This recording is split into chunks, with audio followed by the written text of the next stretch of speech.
So we have some of this framing in the program, but it's been really clear for those of us that have been watching it that conflict in cyberspace, particularly but not entirely between states, seems ever less controlled. There's been a group of government, UN group of, hey, everyone, can you please sit down or take your seats, please? Thank you. We're continuing our conference. There's been several groups of government experts that's been run by the United Nations, and they've been they made progress for several years. But their conclusions have started to unravel, and they've even split into two separate and competing efforts at the UN. A lot of Western states believe international law applies, but the devil's in the details. Other states aren't even conceding these very basic points. The US government asserts it's one of the few nations that are respecting norms of behavior, and therefore it has to change strategies to make it easier to, in the words of the commander of US Cyber Command, take this fight to the enemy just as we do in other aspects of conflict. They're calling this normalizing the conflict.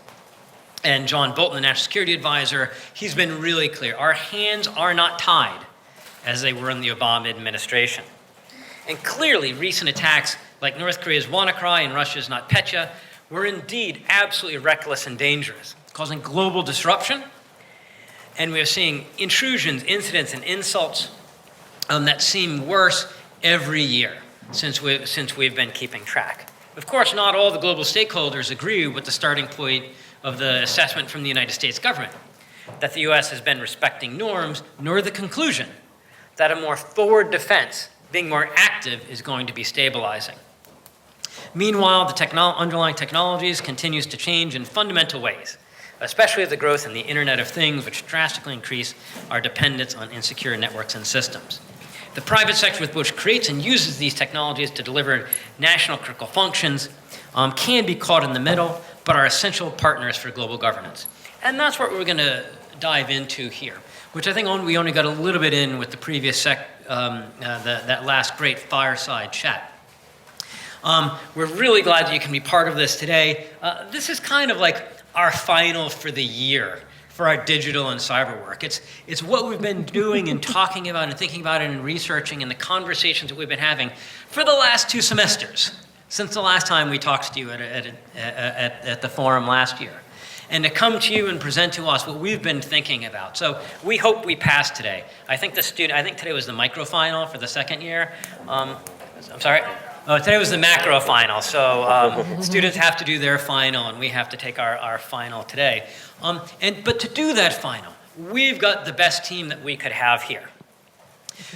So we're going to start with Greg Rattray, who's had a 20-year history in cyber. Right now, he's at JP Morgan Chase, where he's been looking at issues of governance and strategy for them in the cybersecurity team, but spent most of his time in his career as an Air Force officer, working intelligence and cyber operations. We also worked together at the White House, where he was one of the very, very first directors of cybersecurity working there. He also got the very first PhD in international relations in cyber. So he'll help us think about governance in this space to start with. I'm so excited because we're going to be hearing from Angela McKay after that. Senior Director at Microsoft. Is it still GSSD? Digital diplomacy. Digital diplomacy, right. So we've actually, just think about what that means, what we think about governance. That you have a company that has a group called digital diplomacy. And so we're really lucky to have one of their ambassadors here. It's been 10 years at Microsoft, started as an engineer at Bell South, so is bringing in that technology and engineering experience here. And the digital diplomacy teams, during that 10 years, they've been looking at what are the norms for cyber conflict, what's the role of the government and the private sector, how can we try and achieve cyber peace. So really glad that she can be here today, as well as Laura DeNardis. Exciting times, because you cannot have a conversation about internet governance where you're not talking about the work of Laura DeNardis and her books. So really excited. She's a professor at AU. She's adjunct faculty here with us, the faculty director at AU of the Internet Governance Lab. and the author of several books in this area. She did some of her initial work in information engineering, and her PhD was in science and technology studies. So we're really happy for this panel. Thank you very much. And Greg, maybe you lead us off. Okay. Thanks a lot, Jay, and I really appreciate the opportunity to be here. I mean, the program here at Columbia, and I have the opportunity to help a little bit with the capstone projects that the CEPA students do, I think is the type of program we really need, and this type of forum where we, struggle maybe is not a little too negative, but we address the challenges that the digital age presents, and I think increasingly we do see it as a two-sided coin, both things, opportunity, economic opportunity for social dialogue, but now we increasingly, and we spent the morning talking a lot about the risks that an increasingly digital society pose to us. So I think we're going to turn a little bit more to the security risks and talk a bit about governance, right? So I've worked a lot with Angela on some of these issues. A big question is who are the stakeholders in governance. We normally think about governments, and I think I want to start a bit about just what do we mean by governance, and Laura, you'll probably address some of the same sorts of things. But we've had governance in cyberspace in a variety of modes, and depending on where what sort of thing we're trying to govern, the modes have been different and some more or less effective. And I just want to start with a couple and then move to the sort of core of the panel, which is cyber conflict.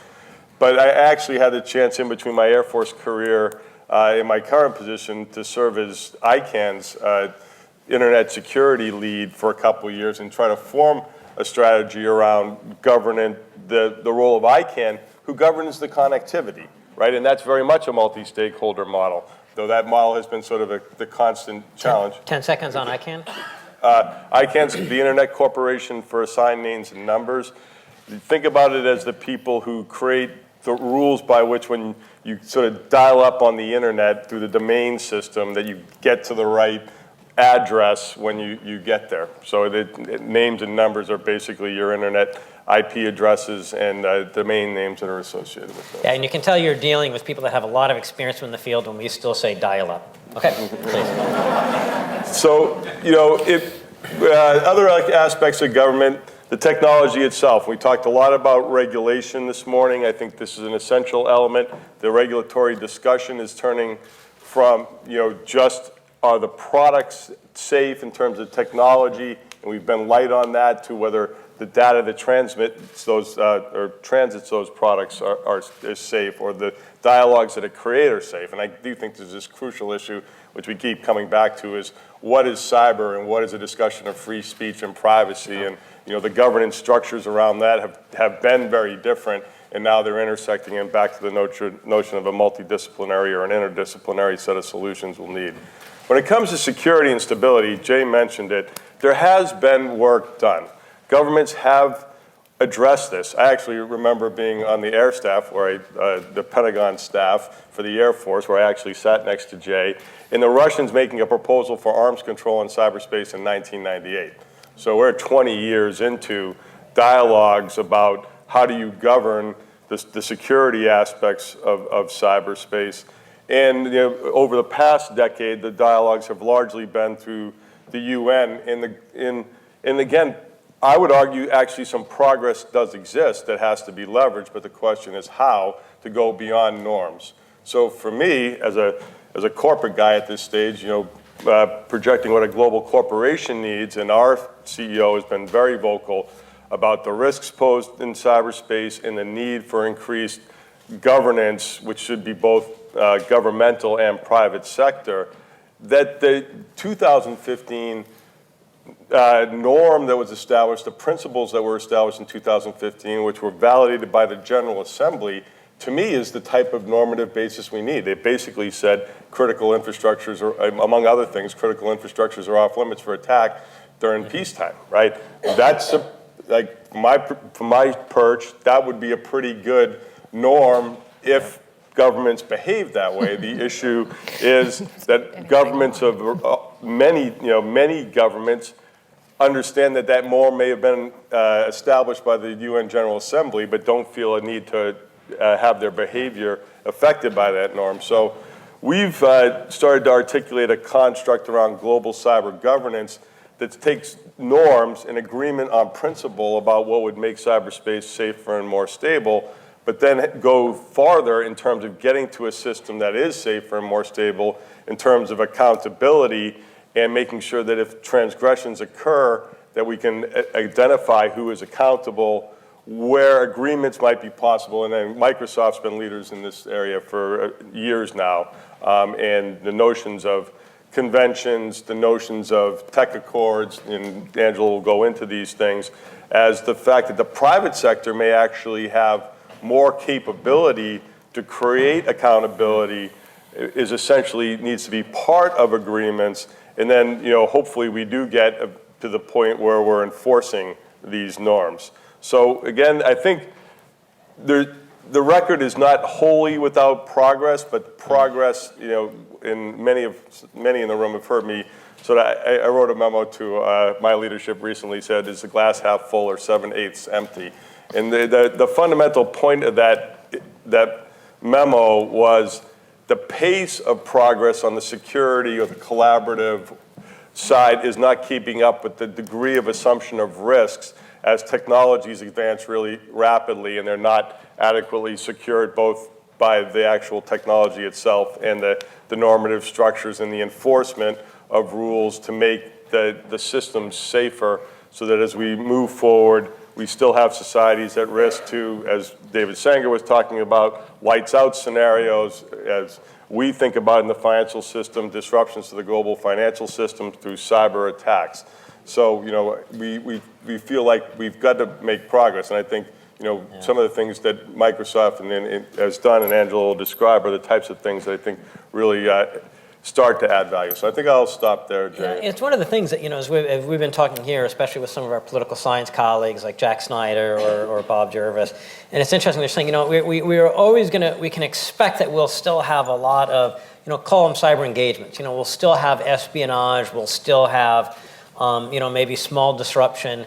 But the way Jack Snyder put it is fewer, bigger swings. And he didn't mean necessarily swings of the pendulum.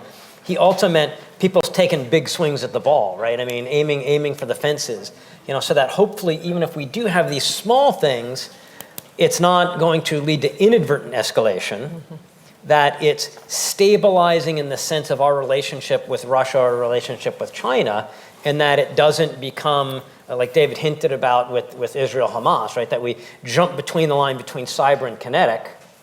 Maybe a cyber attack unintentionally causes death or destruction, or is seen as a really disruptive act that requires a kinetic attack that wasn't anticipated, or something that destabilizing it might destabilize the internet itself, such as going after the domain name system or some of the real core infrastructure.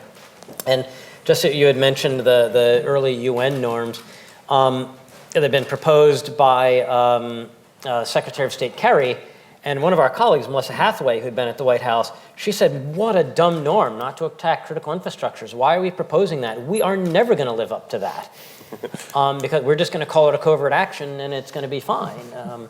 And so, fortunately, you've been in the center of this at Microsoft, right? Your technologies have been weaponized by all sides, and you've been kind of stuck in the center. Yeah, it's interesting as I was thinking about preparing for this panel, and I'd like, much like Greg did, just to say thank you to Jay and Dean Janow for inviting us and me here to participate.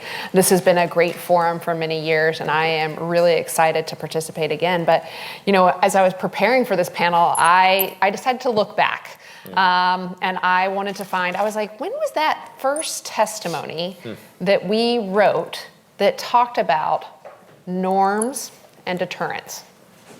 So in 2008, Microsoft wrote, or Scott Charney, our CVP at the time, testified before Homeland Security and Government Affairs and talked about, in the escalating environment of cyber attacks, that's in 2008, the importance of establishing rules of the road and then creating mechanisms for accountability to those rules such that you could have change in behavior.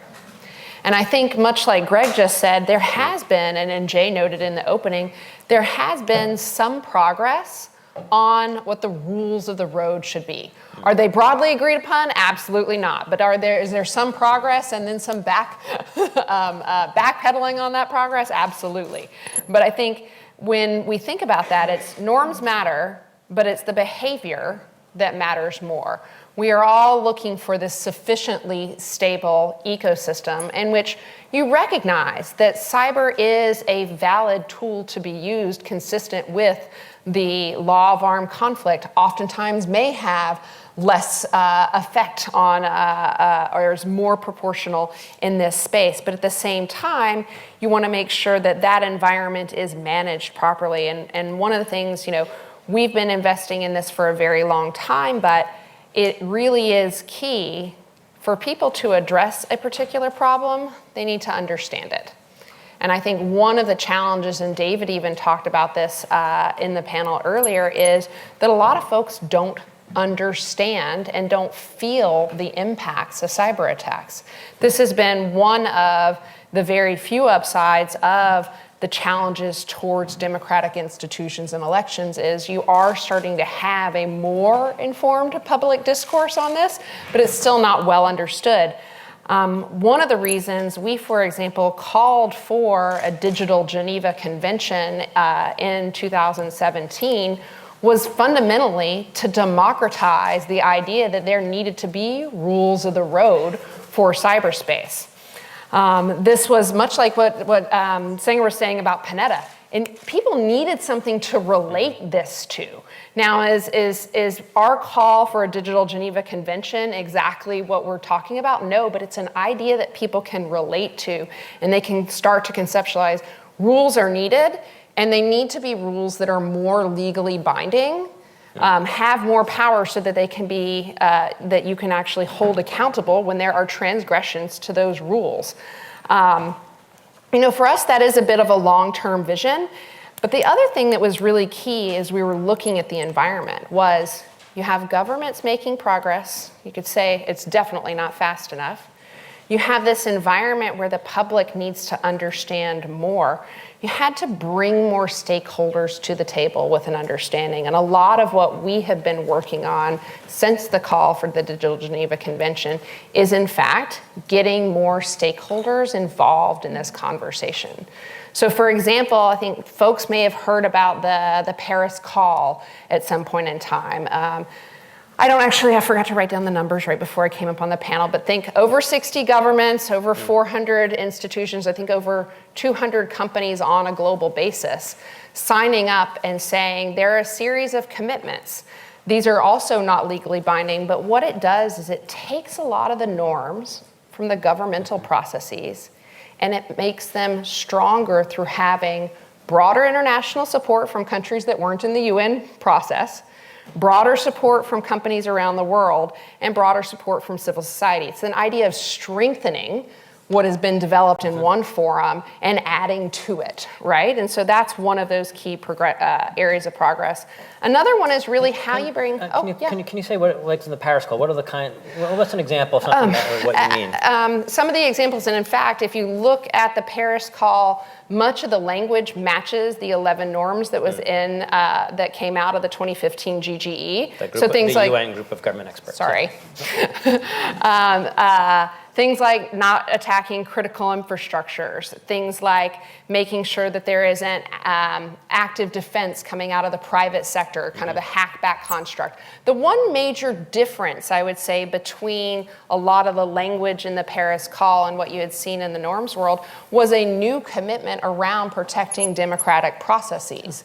And so that was, if you will, the net new substance. I think, one of the other things that's really important that we have seen is bringing more industry to the table, right? There are changing roles and expectations between government and industry and between our customer bases and ourselves about our role in this ecosystem.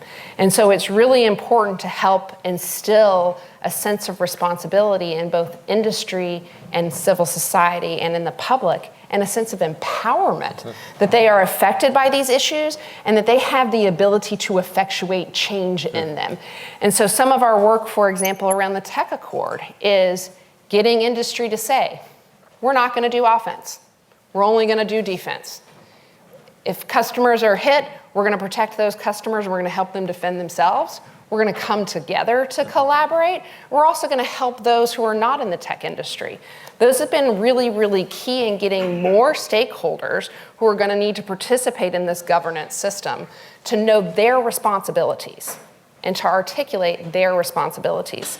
Maybe just one other piece, Jay, which we think is really important, is the general public, right? When we go up to talk to, whether it's going up on the Hill and talking to someone there, going over to Cybercom, talking to someone there, going to Brussels or going somewhere in Japan, these public officials, policymakers, operational leaders, there has to be an understanding of the public confidence and political will for action, and that means that people have to understand the issue space. And so the last thing we've really worked to try and do is there's a campaign called Digital Peace Now that really is to try and help the broad general public understand these things and have a place where they can say, and at this point I think there's over 130 signatories on a global basis, this set of issues matters to me.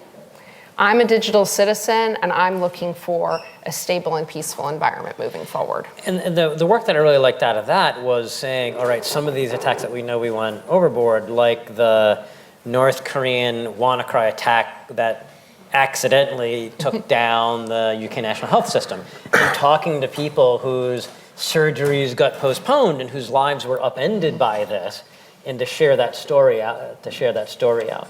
Yeah, it's like when people talk about cyber attacks right now, it's how many computers were hit in how many different places in the world. And that doesn't relate at all. If you can talk about people, not just the UK National Health System, but the individuals who didn't get to have their surgeries, or in the Ukraine when you're talking about the small businesses who actually, when they were taken offline, were not able to come back. That connects to a series of values into your daily life, and it compels action. Yeah. Wow. And it's interesting, as I've been sitting with, in the international relations space, especially talking to the realists, they won't talk about rules of the road. They talk about guardrails. What is it? Let's make sure everyone's driving in the lane where they're supposed to. There's not a lot of trust that are going to do that unless it's in their interest. But what are the guardrails? Or you might say, what are the fire breaks of making sure that we're forcing folks to stay in their lane, even if they might want to stray out, because there might be consequences, there might be threats. It's a different way of thinking about it. I hadn't thought about it that way before. And something that helps me think about new ways. Laura, so a lot of this has been, we're still, for 10 years, 20 years, when we talk about internet governance, we were talking about ICANN, right? And that's, we seem to be focusing on the past technologies, I think, to a significant degree. And I know this is a space you've done a lot of work. Well, let me respond by asking. Please, yes. Yes, let me respond by asking a sincere question. And it's just a hypothetical question. What would Russian interference in the election have looked like if they used the Internet of Things? If they never touched social media, if they never hacked into email, if they never probed voter rolls? I'll come back to that question in a second. But I'll come back to it by way of 3 points. The first one is just to acknowledge what has already been said today and on this panel, that cyber conflict is a real construct, right? It's no longer a question of will we have cyber conflict. We're already there, from Stuxnet to WannaCry to even the Mirai botnet. We are definitely there.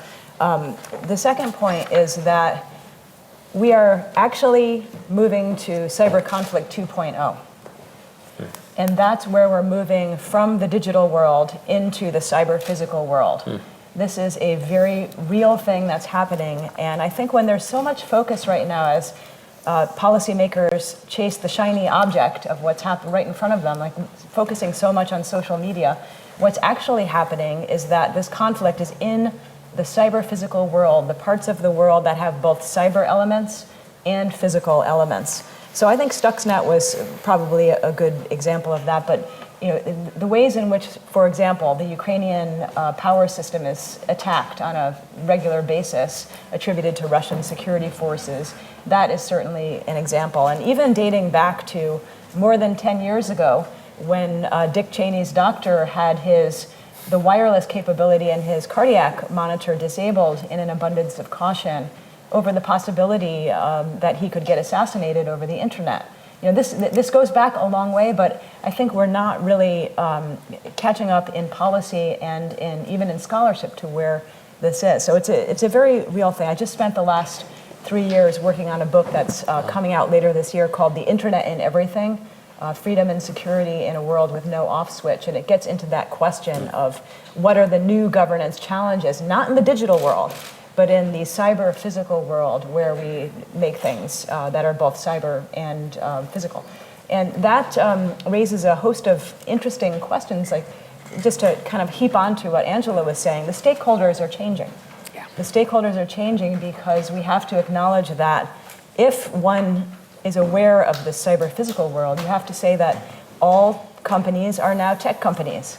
So it makes absolutely no sense to say tech companies and other kinds of companies, because they all gather a lot of data, they all manufacture products or provide services that are in both worlds. So there's no distinction between the virtual world and the physical world anymore. So this is a big complication in internet governance.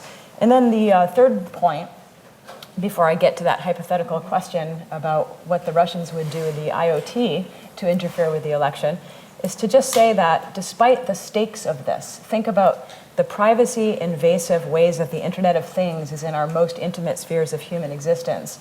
Despite the human safety elements of this, where a security outage is not about taking down email, it's about potentially hacking into the brakes of a car. These are huge, huge stakes for national security, for human security, for what it means to be human, for the labor force. Despite that, it's just incredibly insecure. All authorities agree that the Internet of Things is not yet there in security. So that's something that really concerns me a lot. It's what motivated me to do the research I've just finished. And so coming back to that question, just thinking about what would the Russians do with the IoT? You could actually be much more targeted if you disrupt power systems in swing state districts, if you target people by disabling their home alarm system so that their front door alarm is triggered and they are dealing with that in the aftermath and not voting, or taking down the ability of transportation systems to run through smart cities. So while that's a totally hypothetical scenario I just gave, all of those things have happened. So if you take the constellation of security breaches and the I would say the co-opting of infrastructure as a proxy for political power, those things that are happening, you could easily put that scenario together. So that's why I think when we think about cyber conflict, we have to really acknowledge that it is in the material world as much as the digital world, and that the two are intertwined. So policy is leaping into 3D. I love that phrase. And I remember when you were first telling me about the book, I'll paraphrase of saying, when the internet really started, it was almost more for computation, right? It was just connecting the research universities and the computer scientists. Then most of what governance has been about is in being in the age where the internet was there for communications. And so what does governance mean and conflict mean in an internet that's about control? That's right. Of these items. That's exactly the right way to say it, is that the internet is no longer a communication network. I mean, it still is, but it's also a control network in which more things than people are connected, and in which control of those things is a proxy for political power. Let's see if there's any. Yeah, no, and sort of just building on this, and I think if David Sanger hadn't left, his call out, about what the Russians might do in 2020, because they're not going to use the same playbook, Laura just sort of answered, at least one potential thing that they might try. But to the points in some of the work that we've worked on together, Angela, I think trying to set expectations, norms about what are these transgressions, and being able to provide accountability early for like the list of things that you said, like this is clearly happening, it's a malicious activity, and an actor that is attributable, will help, sort of buttress some ability to deter those things from happening. And again, I think a lot of that analysis about, is it happening? Is it clearly malicious, and who's doing it? That'll be less the responsibility of governments, right? And maybe this is just building on this notion that you got to get all the way down to the individual.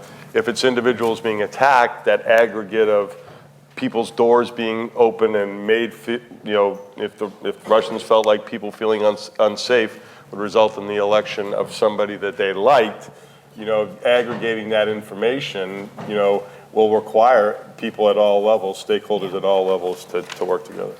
Yeah, and as you're talking about this, Greg, it just reminds me that this idea of stability, I think that some folks have an idea that is a lesser risk environment that we are in right now.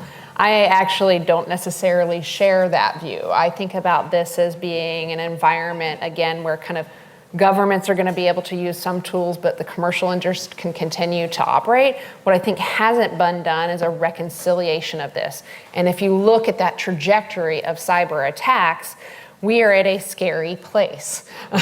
We are at a place that is a permissive environment where we need to start ensuring that some actors are deterred from doing some acts some of the time. And that will take knowing what the rules are and ensuring that when there are significant transgressions, because transgressions are going to happen all the time, guys. We have to be okay with that. But when there are significant transgressions, there are consequences for those. And I think the WannaCry and NotPetya examples are kind of some of the most classic, maybe even Mirai, are some of the most classic ones where tradecraft is not being used well and is having broad societal impact.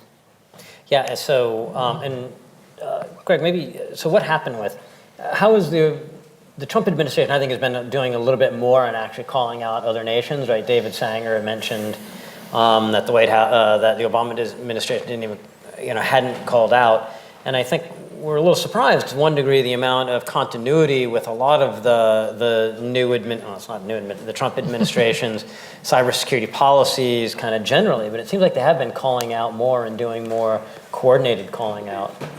I think there's a good and a less good aspect to this. I mean, the notion that we're going to achieve more accountability and that acts that are transgressions, and I like that word too, are sort of identified, it is a useful habit to get into. Right. And I think I would say it's a habit that not just governments need to get into, but we as industry collaboratives need to have, because without some identification of who's behind the transgression, you'll never get accountability, let alone agreements and enforcements. The challenge, of course, being that it's in the current geopolitics, this is, naming and shaming sort of is intertwined with a number of other issues, and not is it about blaming a geopolitical actor, or is it a risk to the stability of some economic function, right?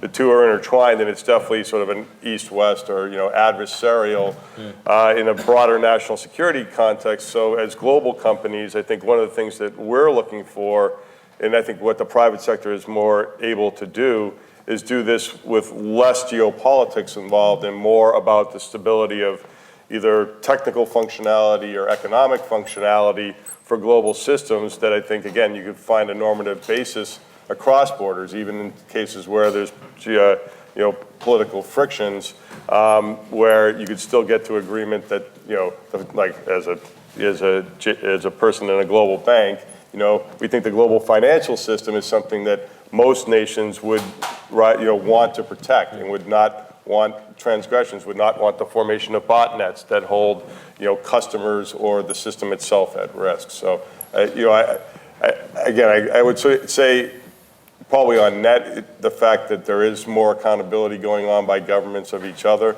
but it's pretty one-sided, right?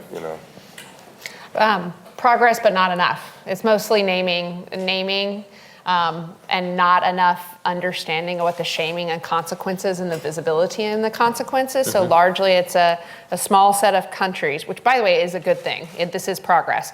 Small set of countries naming another actor for another attack.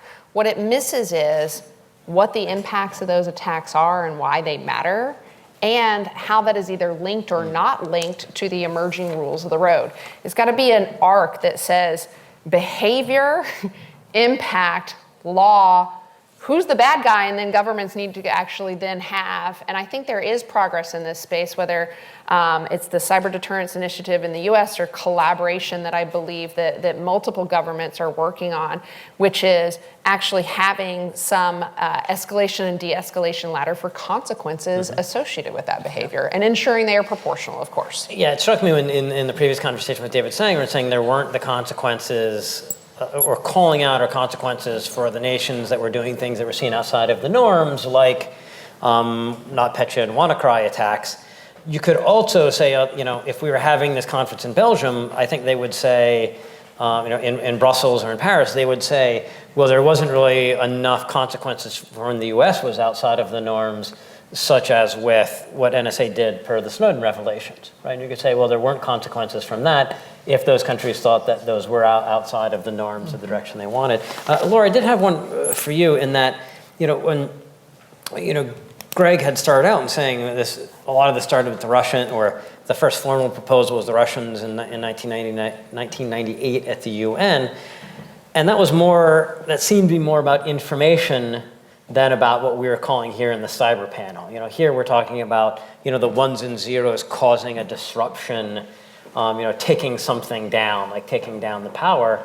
And the Russians and the Chinese were talking about the spread of information across borders. We wanted nothing to do about that until maybe 2016 elections. And we said, wow, maybe affecting the truthfulness or releasing information for cross-border societal impact is a bad thing, which is what the Russians have been saying for 20 years. How do you see this playing out? Are these paths going to converge? Do you see the U.S. position maybe changing on this? Dangerously? Well, yes, it is a schism, but I think it's not it's a little grayer than we sometimes discuss. Because if you think about the origin of something like Section 230 of the Communications Decency Act, which stems back to before that Russian proposition, it was all about decisions about content and about immunity from liability for information intermediaries. So that was actually addressing content. It was just addressing it in a different way by saying, we would like to have immunity for that content for these providers. So that's a content issue, and the Communications Decency Act is one that certainly, if you look at the Digital Millennium Copyright Act and controls over intellectual property, I guess I just want to push back a little bit on this notion that we have not been in the US concerned about content. Even in ICANN and some of the domain name system controversies, that really has been about speech. The domain name system is a name space, so it's also a speech space. But that being said, there is definitely a different approach, and you can understand why more authoritarian governments would be more inclined towards looking at it as information because they're interested in stopping and controlling the flow of information, whereas in Western societies there's a different emphasis. But I think we're there now with some of the proposals. I'm actually concerned about that. I think that one of the worst case scenarios is to lose sight of free speech norms, and that we could really do a lot of damage to democracy if we succumb to that. Yeah, it really struck me in Kara's opening remarks, Kara Swisher's opening remarks, of saying a lot of this when it's coming to innovation and free speech and social media in the initial panel on weaponization of social media was saying this is all combined, this is all one issue, and I feel the same, right? She was mostly talking about the social media aspect and free speech, the power of Mark Zuckerberg and the companies, but also it ties in with cybersecurity and cyber conflict. I mean, they really are tied together. Okay, I'm gonna start. I've got a whole list of questions here, but I'm gonna start looking out towards the audience. I'm gonna trust that the organizers like Jen Gennaro are gonna tell me when it's getting close to closing up. All right, I've got one. I see the first one in the back there, Gino. Thank you. Hi. Yep, you're good. Hi. I think we all heard a lot about the cyberspace security and how we all agreed to some extent something happened, whether it was really determining the outcome of election as much as some believe it did or not. And hopefully, because we are so conscious of it, this is a reversible thing that we may, be able to avoid. What I feel was lacking in this, in today's panel, was how we as individuals, as supposedly autonomous beings, are becoming hackable entities that we're not really cognizant of until it's too late. Like how each one of us, maybe actors, become target of the same way that the Facebook actors got animated to do certain things. That we all are, and that's the work of Yuval Harari, who has written many books, Homo sapiens, Homo Deus, and 21 Lessons for 21st Century. If any of you have anything to say. And hackable in both senses of our behavior, but also even as we're doing IoT, right? Greg? No, well, as soon as anybody started to transfer money electronically, you've been hackable, like individuals been hackable entities, basically since individuals started to use the internet or even telecommunications, right? I mean, if you even go back farther to the phone, both criminals and law enforcement have been able to monitor your communications for different purposes. So I think it's a very important point, and again, it links back to where sort of realms of both responsibility but empowerment should be. Yeah. And as a financial services person, I often say that banks are really good at cybersecurity because we have to be, because our business model is built on trust, and we want to use the digital forum to transact, to please customers and to be more economically efficient. Therefore, banks have been doing cybersecurity for 20 years because they had to, right? Because fraud's the frontline everyday threat, which is about hacking the individual. I think the question or the challenge that I find is education, right? So this is taking it in a little bit of a different way. But how do we, and I got 2 teenage boys, how do I get them to pay attention to their individual responsibilities? As IoT embeds itself in a home, as a homeowner, just like you would never not have homeowners insurance, how do you make sure that your network in your home doesn't create risk? And who has the expertise and the economic burden for that? Is it included in your insurance policy? Does the internet service provider provide that? So I think you've opened up, a sort of layer of both, challenge but also opportunity to sort of reduce societal risk, which I agree hasn't been much discussed. Though again, I think some of the Microsoft constructs for, both responsibility and accountability get at it. Yeah. I'm sorry, I have to. No, that's okay. Laura, I mean, I'm down to 10 minutes, so I'm sorry. We'll respond. Well, one complication to your question is that as technology becomes more and more complicated, people get further and further away from the technology, where you're not leading into technology through a screen anymore. It's part of everything that's around us, whether our cars. Like someone will say, I think I won't bring my phone because I don't want to be tracked today. Well, are you getting in a car? Are you getting in public transportation? Will you be under video surveillance? So we get swept up in the screens of others all the time, but we're getting further and further away from that. And what that means is that things like notice and choice don't make sense anymore, because how do you do consent with no screens? So it's extremely complicated, and that's why we have to think about some of these governance issues not anymore as individual civil liberties and human rights, but as a collective good, and what kind of world do we want to live in when you can't consent anymore. Yeah, and it was great with Tim, who had been here earlier, and boy, I'll tell you, on some of this, at least on the behavioral side, reading Attention Merchants for me was just really, really kind of transformational, my understanding on that. I had known it from kind of information warfare, and the Soviets would always want to do reflexive control. We can think about IoT, and as we increasingly become cyborgs, we have both humans and technology together in kind of the same package.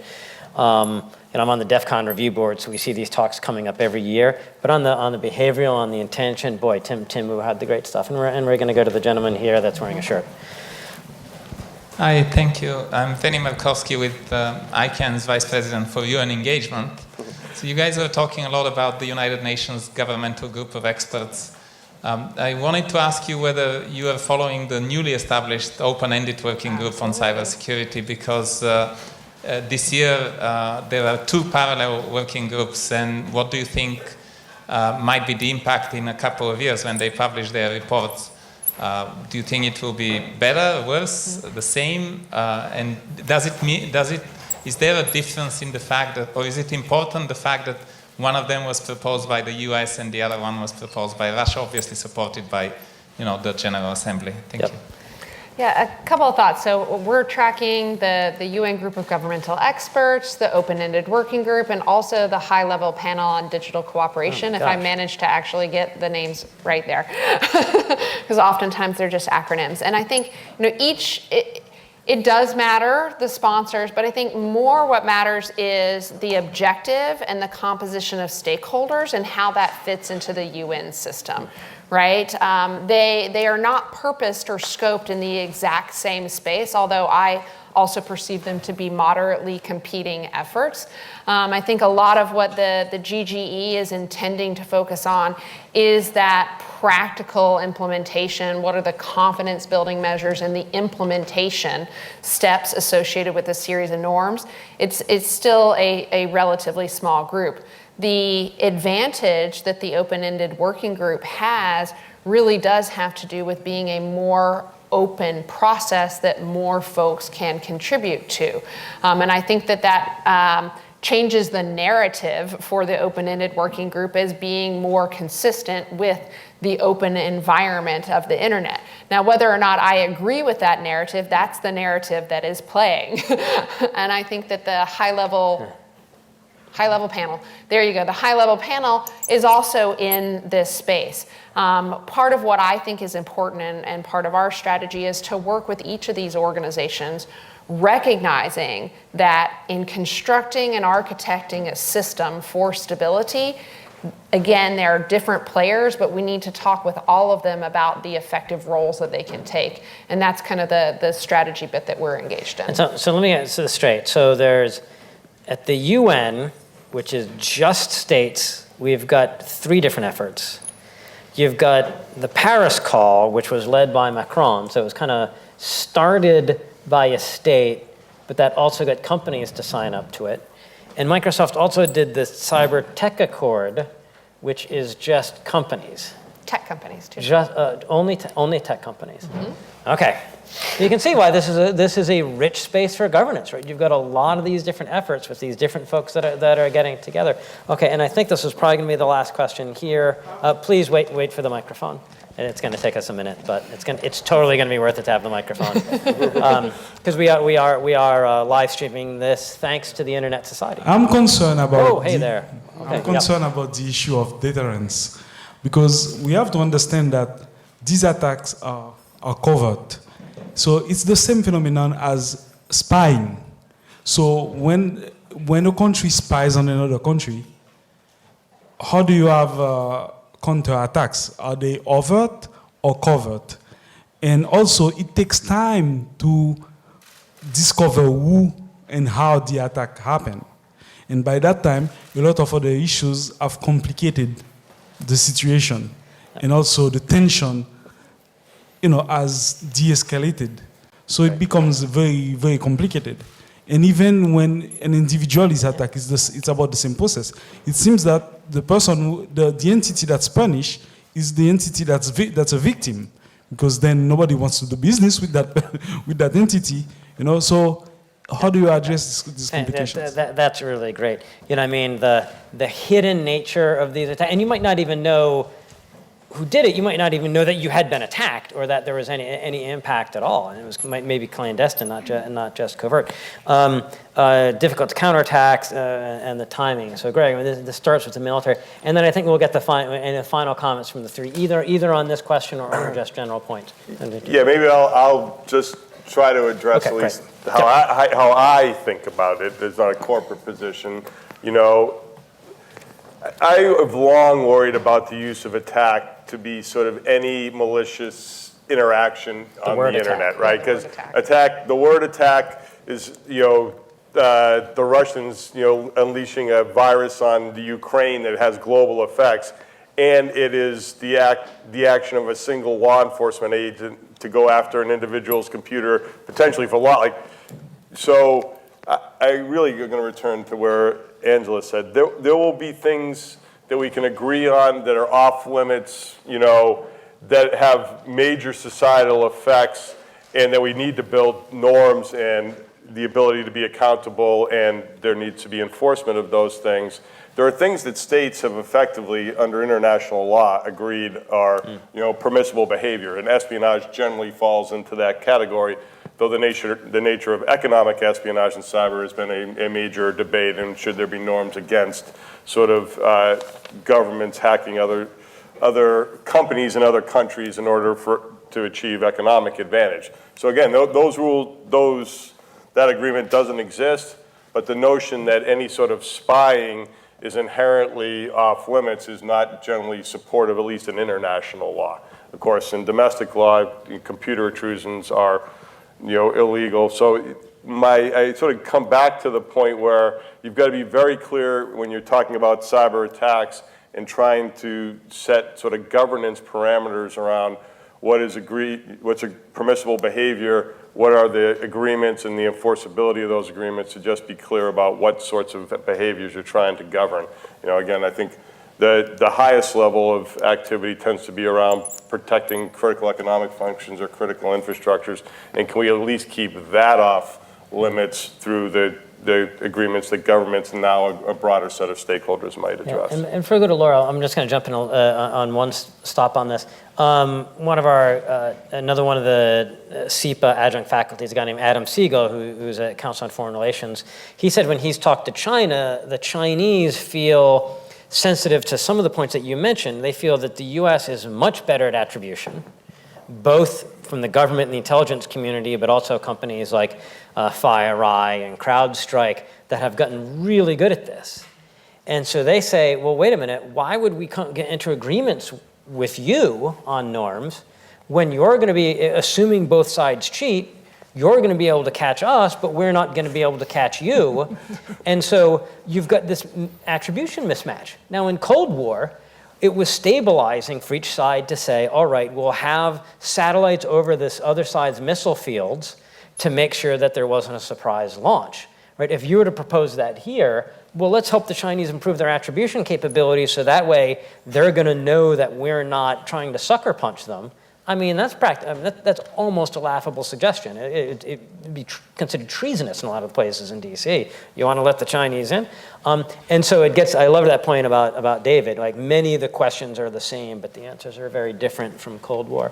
Okay, and final thoughts? Okay, well, just tying up a lot of the subjects that have been discussed in this panel and also throughout the day, the solution to a lot of this is stronger cybersecurity.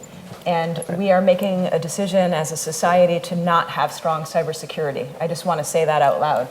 And governments have an interest in not having strong security because of foreign intelligence and because of surveillance reasons. Some companies have incentives against stronger cybersecurity because of the need to get things to market quicker. Some IoT products are not even upgradable, or the need to be able to read data to monetize platforms via online advertising. So this is a choice as a society. And when you think about the fact that our digital economy is dependent upon the stability of these infrastructures, all of our civil liberties, from privacy to human safety, are dependent upon the stability of these infrastructures. And now democracy is dependent, that we have to really be rethinking our approach to that. There's no reason to not have stronger encryption everywhere. There's no reason to stockpile certain kinds of zero-day exploits. There's no reason to have a device that does not have upgradability. There's no reason to have a device that has weak default passwords or no passwords at all. I mean, these are all low-hanging fruit kinds of things that can be done, and that I just want to make that as my pitch, that I still maintain that cybersecurity is a great human rights issue of our time. Wow. I'll just put behind that urgency. The time-based factor here, there is progress being made, but it's insufficient relative to the changes in the risk environment. Whether that risk environment is the increase in the number of actors, state and non-state, who can access capabilities, whether that risk is the proliferation of tools that we have seen, even just like 4 days ago in New York Times reporting. We've been talking about that proliferation of tools. There it is in the news. The cyber attack space that Microsoft sees, 8 times increase in actual sophisticated attacks over the course of 1 year. There is an urgency for progress in this space, and that doesn't even account as we look over the time horizon and how attacks are going to change, cyber attacks are going to change when they are AI enabled and autonomous themselves. The DARPA challenge being a great example of this. Time is getting down. It changes the power dynamics and the incentive and disincentive structure around first mover advantage. And so it's a little bit of a call to both the good work that CEPA is doing, growing talent in this space, the work and the opportunity space for everybody who's sitting in the live stream. We need smart people who are dedicated to this, and we need to actually start making progress, knowing where there is agreement and starting to try and find agreement and make it enforceable where there is, where it can be, is really, really important. So in conclusion here, I mean, it really feels to those of us that have been in this field for a while, like things seem bad today. We felt they were bad 10 years ago, and they've only been getting worse, right? It's not like there's a cycle where some years are good and some years are bad. Each year seems a lot worse than the year that came before it, and that's supported by most, if not all, of the numbers. So I'd written the first history book of cyber conflict, and I said, boy, it's easy. One of the lessons is it's easy to take something down in cyber. It's hard to keep it down in the face of determined defenses. And that was largely because the cyber attacks were only taking things down made of ones and zeros, things made of silicon. The more that we're doing IoT, industrial control systems, cyber physical, now those attacks of the same sophistication can take down things made of steel and concrete. So whenever I hear a policymaker in DC saying, oh my God, it's as bad as it can get, I think we're going to be looking back to these days as the good old days when nobody had died yet from a cyber attack. And now that we're folding AI in that, I think we're looking at a significant change in there. Now, the good thing is we've got really smart people like the panelists here that are working it, and great sponsors that help make conferences like that happen. So please, let's give us a thanks. So I'm going to be handing off the moderating duty to Greg. We're going to go right into the next conversation. And then after the break, we're going to be talking about cyber risk to financial stability as part of your cybersecurity afternoon. Thank you again.